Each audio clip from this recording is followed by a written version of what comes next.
10,000 AI ants versus one real spider. This is day 1,000 of our simulated war.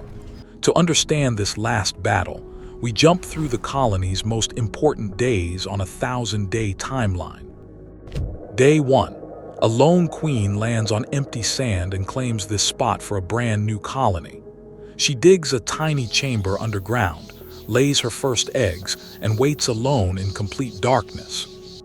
By day 10, her first workers hatch, carve rough tunnels, and bring home the very first drops of food.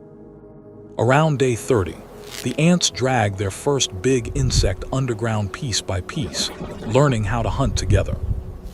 Day 50, the nest is now a small underground city with rooms for food, larvae, and the waiting queen.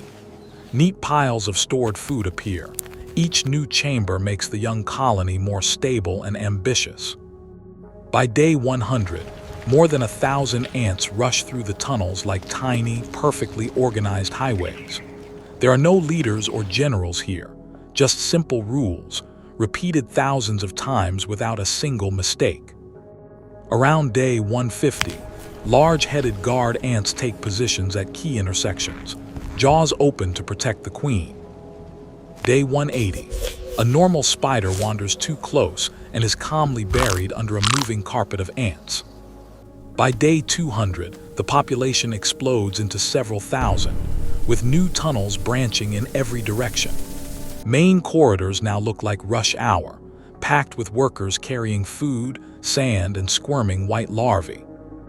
On day 250, the surface seems peaceful, but underground the nest is quietly turning into an empire.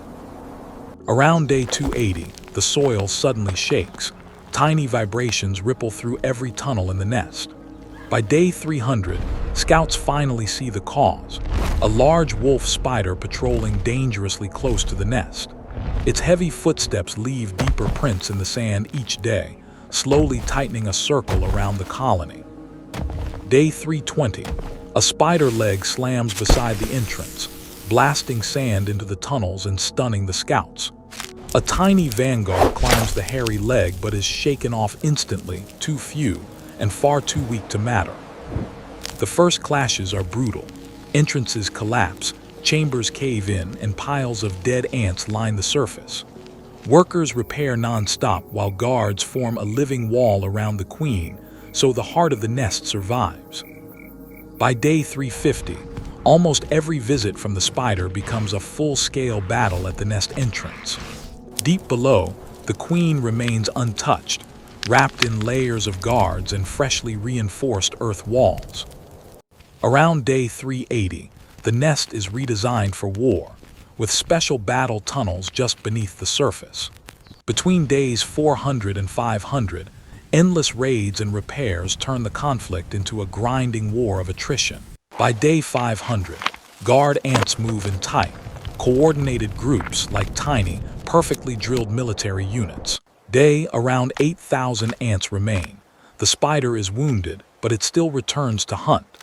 The spider now limps, scarred from hundreds of encounters, yet it refuses to abandon the ant-filled territory. Rainstorms flood the battlefield, collapsing fragile tunnels and turning each new passage into a dangerous gamble. By day 800, the ground is scarred with holes and bodies. Neither side is strong enough to finish the other. Day 900, upper tunnels fill with silent guards, all facing the exits and waiting for a final order. The colony peaks around 10,000 ants. One stubborn enemy remains in this 1,000-day war. Day 1000. At sunrise, the spider faces the nest as a carpet of ants forms a wide, perfectly still front. Without any signal we can see, the entire front suddenly surges forward together like a single living wave. The front line reaches the spider and climbs straight onto its legs and body, jaws locking firmly onto each joint. The spider thrashes and kicks, crushing hundreds, but every fallen ant is instantly replaced by a swarm of new ones. The colony can afford to lose thousands of workers. The spider can only afford to lose this single fight. Slowly, the spider's movements fade. Its legs curl inward, and the red ant wave settles into complete stillness. The war is over. After 1,000 days, the queen survives, the nest expands, and the fallen spider becomes food.